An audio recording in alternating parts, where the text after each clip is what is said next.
The First Descendant is a game-as-a-service co-op-centric looter shooter by Nexon, and gearing up for its Western release, the company recently ran a beta.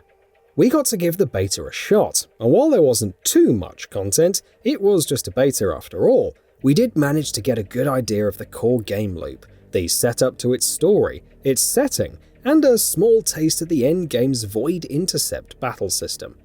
Without wasting too much time, here are 10 things we learned from the First Descendant's beta. Graphics. If you look at the First Descendant's Steam page, it becomes quite clear that high-fidelity graphics are supposed to be one of its selling points. Having spent a fair bit of time with the beta shows that this isn't just a marketing bullet point. The First Descendant is definitely a gorgeous-looking game. Right from the tutorial boss fight in the opening down to the hub town of Albion, and even the first real zone you enter, Kingston, the First Descendant manages to show off a variety of different aesthetic styles. PC options. It becomes quite clear that no small amount of effort has gone into making the First Descendant a PC game.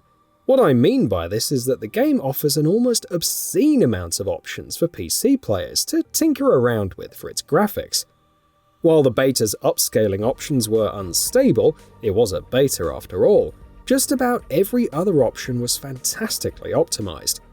Having tried the game out on 2 different graphics cards, an AMD Radeon 5600 XT and an Nvidia GeForce RTX 3060 Ti, proved the First Descendant to be surprisingly scalable as well.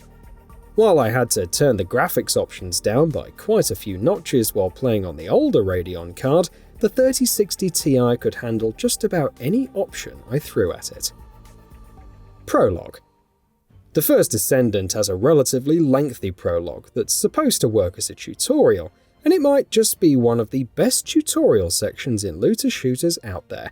Compared to a game like Destiny 2, the First Descendant's prologue teaches you all of the ins and outs of the core game loop, how you can use your various abilities, how the loot system works, and even how important various aspects of movement can be in a tense firefight.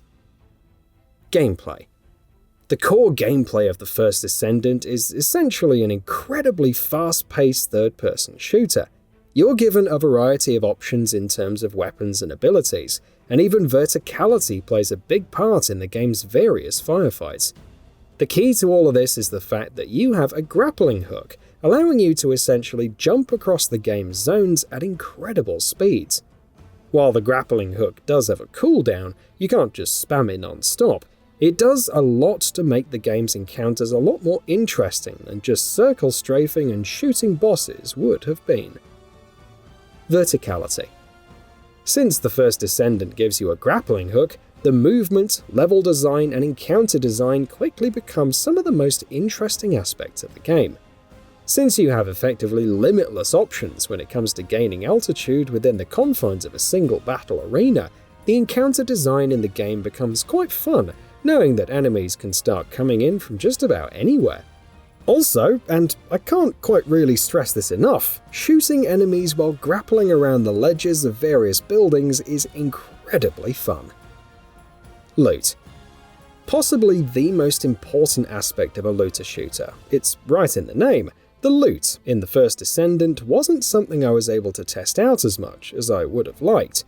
While it did seem promising, with even the early game offering a good variety of loot, not only in terms of the weapons themselves, but also the kind of bonuses I could add onto the weapon through the relatively complicated runes system. While I did get to play a bit of the endgame, I was basically given a maxed out character, and could largely just judge that part of the game on the merits of gameplay alone. The level of theory crafting that's bound to pop up once the First Descendant is out is going to be a better signifier of whether there's a solid enough loot system in the game. Story. The First Descendant's story isn't particularly groundbreaking. Much like many other looter shooters out there, humanity has to fight off a seemingly alien threat in order to survive. Along the way, there are undoubtedly quite a few spanners thrown in the works to make things more interesting.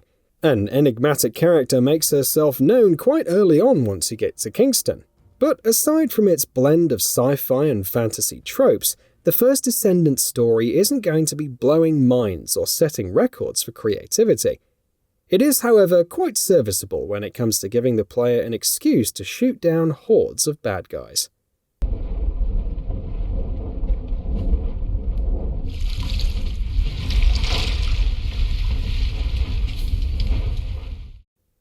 Characters.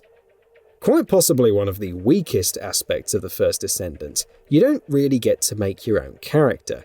During the beta, I was allowed to pick from one of the 3 characters, each fulfilling a different aspect of tank, damage dealer, and support. While the studio does plan to support the game with the addition of character skins and other forms of customization, the fact that it's never truly your character might be a letdown to some. Unfortunately, despite having you pick a bespoke character, you don't really get much in the way of personality out of them, aside from a little bit they get to show off in the opening cutscene for the prologue. The characters are hopefully more fleshed out later in the game's story, but from having played only the beta, they felt like little more than a superficial way to distinguish between different abilities. Endgame. To try out the endgame, I was given access to maxed out characters, so that I could take part in Void Intercept battles.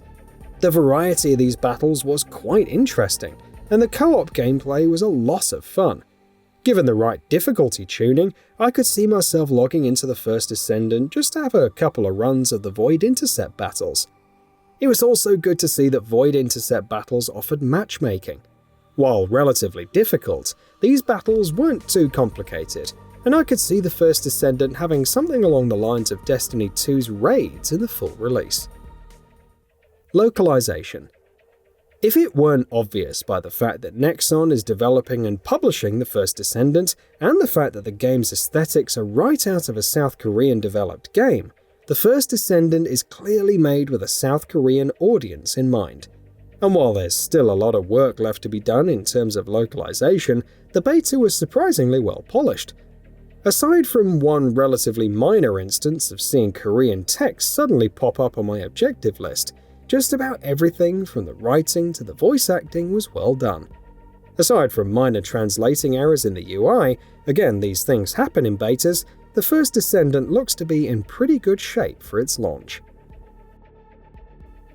So what are your thoughts on this? Go ahead and share them in the comments below. And if you like this video, please subscribe to the channel and enable all notifications by clicking the bell icon to get new video updates. We upload every day and would really appreciate your support. Thanks for watching.